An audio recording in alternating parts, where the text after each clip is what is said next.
Bismillahirrahmanirrahim.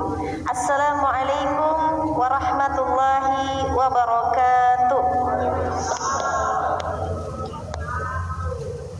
Kalau saya yang berbicara, yang lebih semangat ikhwan.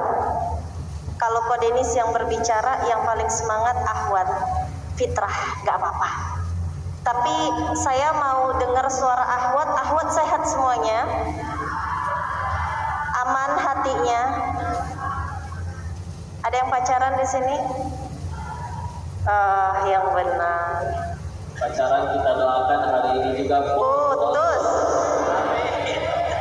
Coba yang tahu temennya pacaran atau mungkin sedang ta'aruf Islami katanya, ya. Baik ikhwan maupun akhwat, coba bisikin ke telinga temennya, mudah-mudahan putus. 1, 2, 3.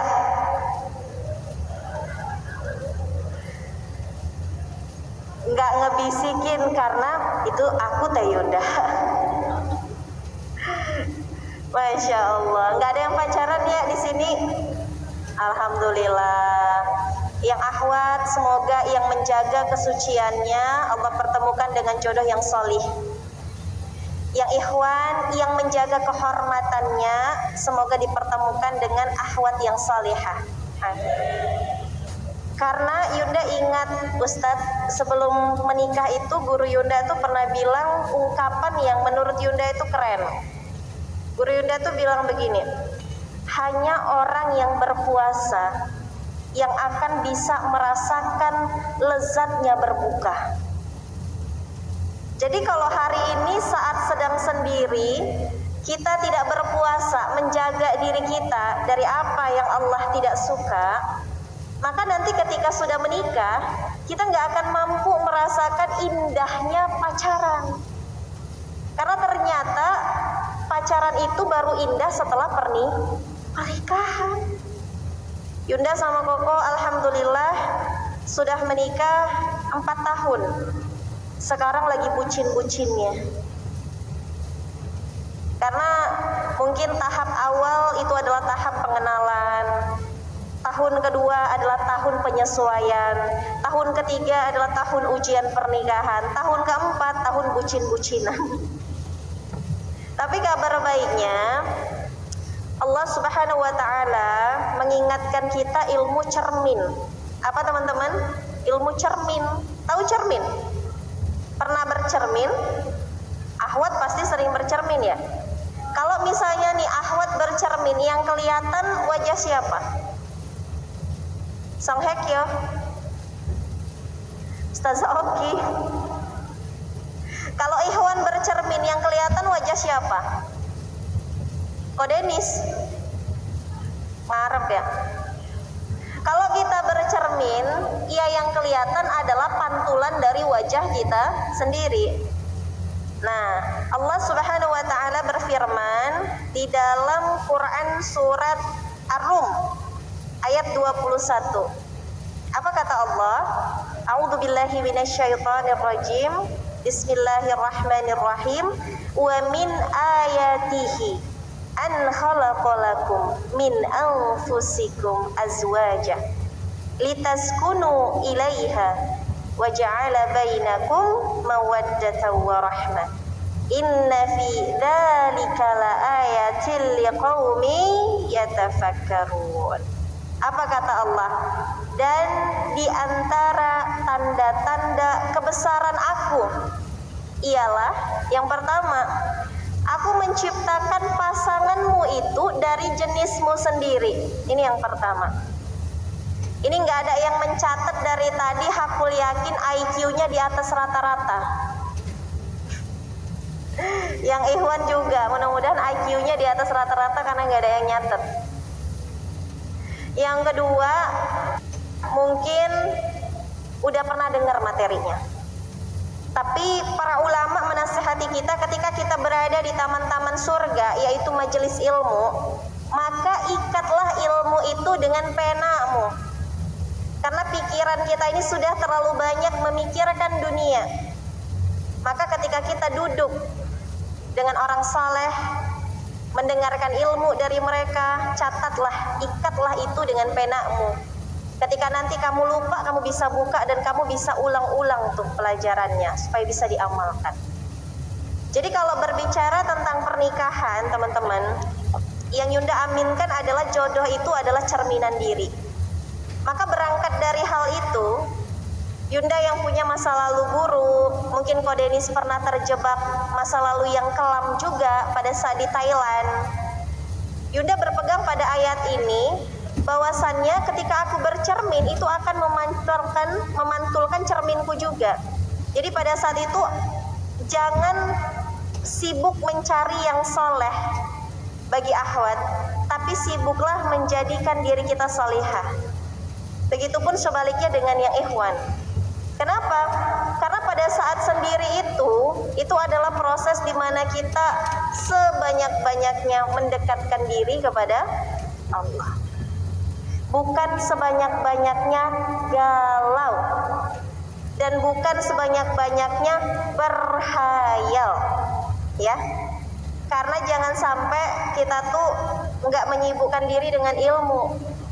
Padahal talabul ilmi fariidatun ala kulli muslim wal muslimah. Menuntut ilmu itu wajib hukumnya bagi setiap muslim maupun muslimah. Apalagi ilmu pernikahan nih. Yang namanya menikah pengennya seumur hidup, bersama di dunia, bersama lagi di surga.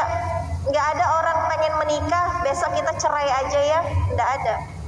Maka untuk menjalani pernikahan ibadah terpanjang, tentu kita harus sangat serius untuk belajar ilmunya. Maka yang pertama ini kan tadi kebanyakan jomblo ya. Jomblo apa yang harus dilakukan Teh Yunda? Layakkan dirimu di hadapan penciptamu. Sudah, tidak perlu jodoh saya siapa ya, bintangnya apa ya, Scorpio apa Sagittarius ya, dia suka senja atau pagi ya, dia suka gunung atau pantai ya. Gak usah. Sibukkan diri kita dalam hal-hal yang bermanfaat, karena cerminmu juga akan melakukan hal yang sama, ya. Jadi dalam kaidahnya, kita itu tidak akan pernah menemukan cinta sejati sebelum kita belajar mencintai Allah lebih dari segala-galanya. Gak akan ketemu cinta sejati itu kalau kita tidak mencintai Allah lebih dari segala-galanya. Jadi yang utama, cinta ini yang harus dibangun oleh kita, terlepas yang sudah menikah maupun yang belum menikah, adalah cinta kepada Allah. Bukan mencari cintanya makhluk. Gini nih, kalau teman-teman jatuh cinta sama makhluk, apakah dia membalas cinta dengan kadar yang serupa dengan yang teman-teman rasakan? Belum tentu. Kenapa Yunda bisa bilang demikian? Yunda pernah cerita sama suami. Jadi sebelum dengan beliau itu, Yunda itu pernah merasakan yang namanya cinta dalam diam. Ada di sini yang pernah merasakan cinta dalam diam? Dari wajah-wajahnya sih iya. Yang laki-laki juga dari wajah-wajahnya sih kayaknya iya. Cinta dalam diam. Boleh nggak sih cinta dalam diam itu Teh Yunda? Mangga. Kenapa? Yang namanya cinta itu fitrah. Tapi melampiaskannya dalam bentuk-bentuk yang Allah tidak ridhoi, seperti halnya pacaran, itu yang menjadikannya haram.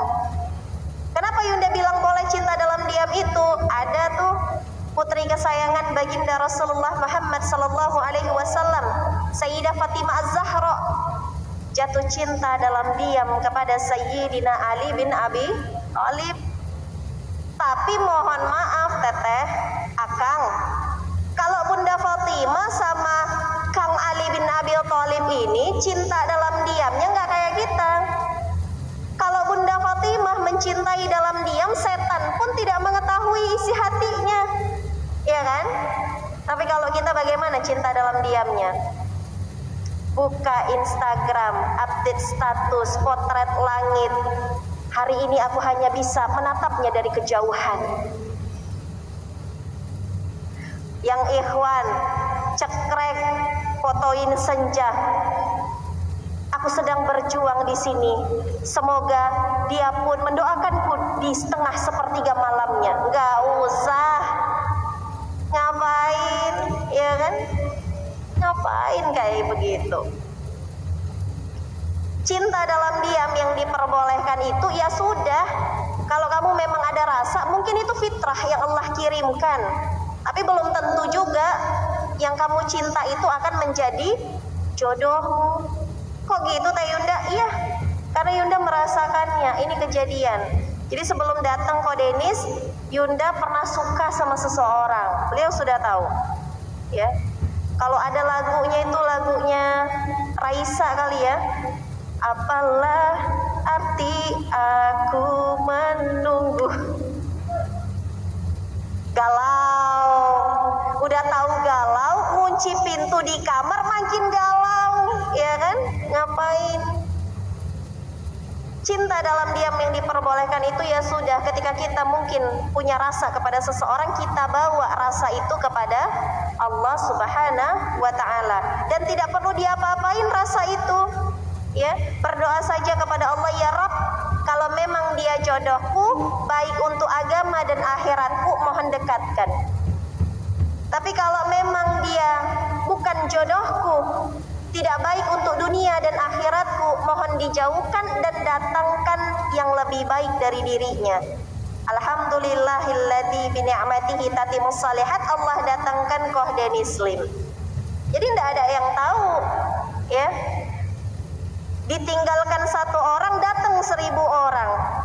Patah satu, tumbuh 1000. Nggak perlu galau. Yang akhwat ditinggal nikah, galau berhari-hari sampai tisu emaknya habis, pakai tisu toilet, ngapain? Yang ikhwan udah pengen bunuh diri karena wanita tercinta yang selalu didoakan ternyata menikah dengan sahabatnya. Aduh, yang paling miris adalah ini ikhwan sama akhwat soleha, lalu minta seorang ustadznya untuk memperantarai proses ta'arufnya. Naas, yang nikah malah ustadznya sama akhwat itu. Naas banget, bro. Inilah pentingnya kita bahas sedikit tentang ta'aruf itu sebenarnya seperti apa dan bagaimana nih tata caranya, supaya kita nggak kaku-kaku banget tentang ta'aruf ini. Dan jangan sampai masih ada terdengar di telinga Yunda istilah ta'aruf itu seperti membeli kucing dalam karung, Teh Yunda. Orang yang ta'aruf itu adalah orang yang bohong itu. Kenapa? Karena banyak orang yang ta'aruf tapi cerai, Teh Yunda. Banyak orang yang ta'aruf tapi selingkuh, Teh Yunda. Itu suatu perkara yang berbeda. Yang nggak ta'aruf juga ada yang cerai, betul? Yang tidak ta'aruf juga ada yang selingkuh, betul? Kadang-kadang ini digoreng-goreng isu yang seperti ini supaya kita tidak mau melaksanakan syariat Islam. Dan kita jangan tertipu dengan isu-isu seperti itu. Kita fokus saja.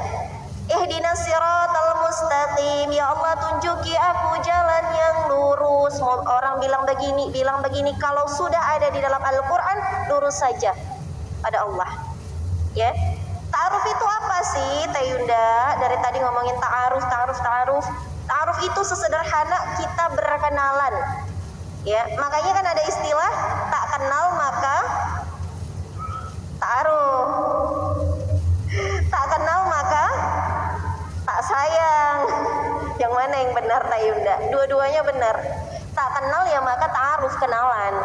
Ya, kalau nggak kenalan tidak akan timbul rasa sayang atau kecenderungan. Kayak tadi kita lanjutin. Wa min ayatihi an khalaqalakum wa min ayatihi an khalaqalakum min anfusikum azwaja litaskunu ilaiha wa ja'ala bainakum mawaddatan wa rahmah. Dan di antara tanda-tanda kebesaran kebesaran Allah itu ialah Dia menciptakan pasanganmu dari jenismu sendiri. Itu yang pertama. Yang kedua, tanda-tanda kebesaran Allah ialah Dia kemudian memberikan rasa cenderung. Saling cenderung, ada kecenderungan. Kalau ngelihat si A biasa aja. Kalau ngelihat si B kok kayak ada kecenderungan. Terlepas apapun itu yang membuat cenderung, mungkin karena dia hafal Quran, mungkin karena dia ketua BEM, mungkin karena dia ketua OSIS, atau apapun itu.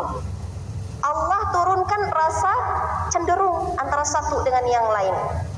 Setelah diberikan kecenderungan, Allah turunkan rasa kasih dan sayang. Maka jangan pernah takut tidak bisa jatuh cinta, teman-teman. Ini kalau akhwat ini yang dulu Yunda rasakan, kalau menikah dengan orang yang belum kita kenal, yang Yunda rasakan itu adalah takut tidak bisa jatuh cinta. Tapi ternyata Masya Allah, kekuasaan Allah benar-benar teman-teman, walaupun gak kenal sama Ko Denis, tapi kalau kita menikahnya lillahi ta'ala karena Allah, Allah yang menurunkan cinta pada rumah tangga kita. Maka jangan pernah takut tidak bisa jatuh cinta, tapi takutlah tidak mendapatkan cinta dari Sang Pencipta. Itu yang Yunda rasakan pertama. Maka kalau ta'aruf tadi, berkenalan, bagaimana prosesnya Teh Yunda? Yunda berbicara proses kami berdua dulu ya. Kalau proses ta'aruf kami itu diperantarai oleh guru Yunda. Walaupun mak comblangnya sahabat kami berdua, walaupun ya Yunda nggak tahu kalau beliau sahabatan sama Ko Denis sih, ya, karena pada saat itu namanya Rangga. Rangga ini adalah kader dakwah dari Darut Tauhid Bandung. Ternyata satu alma mater sama Ko Denis, tapi beliau itu khidmatnya di Medan bareng sama Yunda. Nah, ketika beliau sedang khidmat, akhirnya beliau nanya sama Yunda, dicomblangin istilahnya. Teh Yunda tuh udah ada calon belum sih? Akhirnya Yunda bilang belum. Pada saat itu usia Yunda itu masih 22 tahun. Jadi belum kepikiran nikah kayak anak-anak zaman sekarang. Karena apa? Karena memang dulu kepikirannya itu tamat kuliah, nyantri, punya kerjaan, punya duit banyak, bisa haji umrohkan orang tua, bisa bangunin rumah mereka, baru pengennya nikah. Tapi tidak ada yang tahu skenario Allah ternyata lebih cepat. Dan ingat, cepat atau lambatnya seseorang menikah bukan tolok ukur kemuliaan seseorang. Maka jangan pernah kita membuli orang lain yang telah nikah, karena itu bukan tolok ukur kemuliaan seseorang, bukan. Jangan sampai membuli teman-teman yang mungkin mohon maaf 30 tahun belum menikah, 40 tahun belum menikah, bukan. Itu bukan tolak ukur kemuliaan seseorang, ya. Maka pada saat itu Yunda bilang, King maaf, aku kayaknya belum diizinin nikah sama orang tua. Nah ini penting. Ketika teman-teman pengen berproses ta'aruf, pastikan teman-teman sudah mendapatkan lampu hijau izin menikah dari orang tua. SIM, surat izin menikah. Jangan sampai pandai-pandaian nih, izin belum dapat, orang tua juga nggak percaya. Kayak kata Ustadz Felix Siau, pertama kali minta izin sama bapak ibunya, Pak Felix pengen nikah. Gundulmu, kamu mau kasih makan apa anak gadis orang? Berarti kita belum dipercaya. Tapi kalau misalnya kita bilang, Pak aku mau nikah, emang udah ada calonnya, itu tanda udah dipercaya. Jadi pastikan sebelum teman-teman melangkah nih pengen ta'aruf, pastikan teman-teman sudah mendapatkan SIM. Apa? SIM, surat izin menikah. Dari siapa? Dari orang tua tentunya. Yang bisa dibilang itu adalah restu, ridho. Orang tua sudah melihat kamu layak untuk menikah. Karena walaupun di luar kamu megah, kamu besar, kamu dihormati orang, dipanggil ustadz, di rumah bangun subuhnya kesiangan, ya kan? Ibunya masak nggak dibantuin, ya kan? Adiknya minta tolong bantuin pasang lampu, nggak bisa, ya kan? Jadi kadang-kadang kita itu bisa pakai topeng di hadapan orang lain, tapi kita nggak bisa bohongin orang-orang yang ada di dalam rumah kita bagaimana diri kita yang sebenarnya. Yunda pada saat pengen nikah itu nanya sama orang tua, "Mak, bagaimana diri ini dalam pandangan Mama?" Yunda kan dari Medan. Kalau Medan itu ibu itu panggilannya Mama. Ya, gimana Mama menilai Yunda ini? Pada saat itu alhamdulillah sudah hijrah, sudah sekitar 2 tahun itu hijrahnya. Jadi Ibu Yunda bilang, "Emang Mbak udah ada yang melamar?" Kalau sudah begitu, kata guru Yunda, itu ciri-ciri orang tua tuh sudah melihat kamu layak untuk menikah.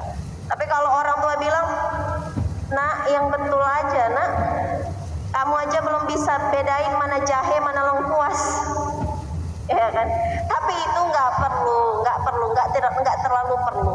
Karena di dalam Al-Quran tidak ada tata cara membuat sayur asem, betul nggak?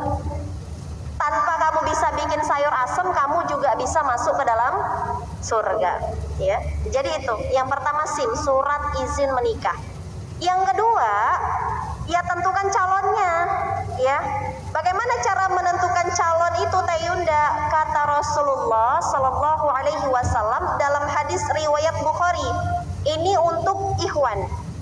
Apa kata Rasul? Kata Rasul untuk para ikhwan, pilihlah olehmu wanita yang memiliki kebaikan agama. Kalau karena cantiknya boleh nggak, Teh Yunda? Boleh. Kalau karena martabatnya, nasabnya boleh nggak, Teh Yunda? Boleh. Kalau karena dia kaya boleh nggak, Teh Yunda, saya nikahi? Boleh banget. Tapi kata Rasul, pilihlah yang keempat, yaitu dengan agamanya, maka tanganmu akan selamat. Maksudnya bagaimana tuh tangan akan selamat? Dia akan membantumu untuk selalu melakukan kebaikan. Dia tidak akan menghalangimu dalam melakukan amal-amal solih. Dia akan membantumu untuk berdakwah. Dia tidak akan menghalangimu untuk berdakwah. Jadi kalau misalnya dengan kebaikan agama, insya Allah ini laki-laki nggak akan korupsi.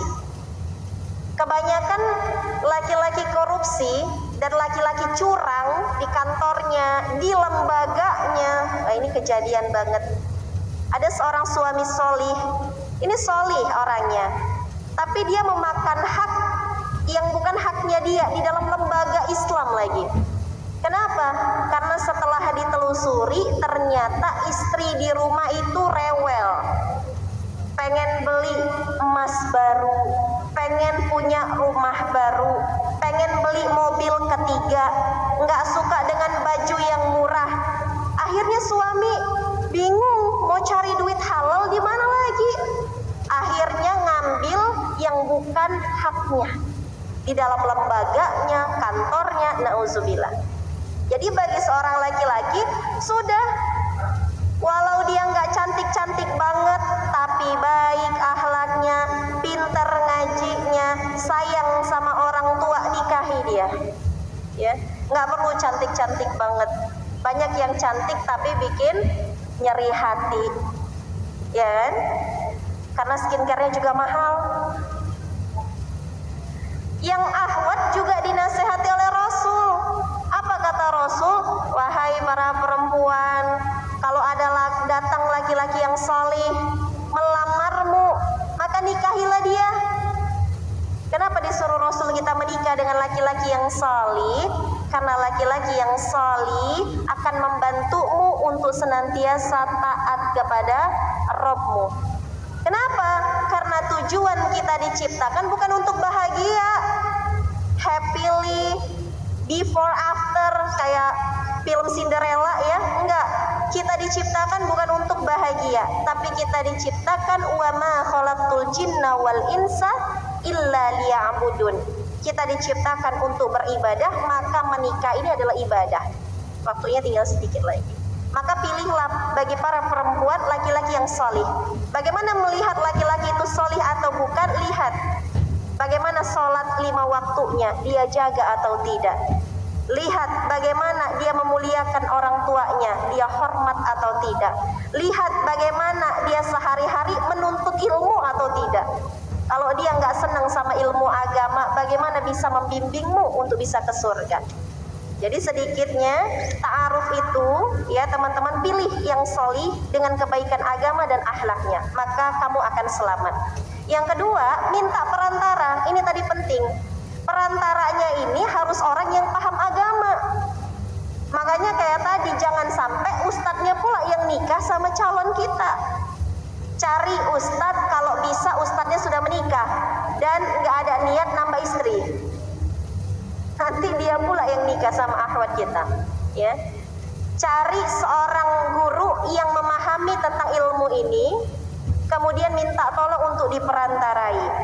Cari seorang guru yang warok, berhati-hati dalam perkara agama, yang sangat menjaga dirinya. Maka insya Allah proses ta'aruf kita Allah ridhoi dan Allah mudahkan. Dan yang paling penting dalam proses ta'aruf itu, nggak usah pakai perasaan. Tidak usah pakai perasaan. Kenapa? Karena kita sedang mencari yang terbaik, bukan yang kita cinta, tapi yang Allah cinta.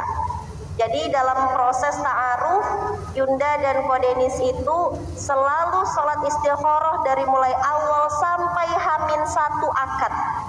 Kami selalu berdoa kepada Allah, ya Rabb, kalau memang dia terbaik untuk dunia dan akhiratku, maka jodohkanlah kami, dekatkanlah kami, mudahkanlah proses ini. Tapi kalau bukan, gantikan dengan yang lebih baik. Yang terakhir, dalam proses ta'aruf, teman-teman harus sadar bahwasannya pentingnya kita menggantungkan diri kita kepada Allah, bukan kepada calon. Jangan berharap kepada makhluk, pasti kamu akan kecewa. Berharaplah hanya kepadaku, maka aku akan berikan segalanya yang engkau pinta. Itu kata Allah, teman-teman. Jadi mungkin karena waktunya terbatas, kita masuk sesi sharing. Kalau ada yang mau ditanyakan, mangga silahkan. Wallahu a'lam bishawab.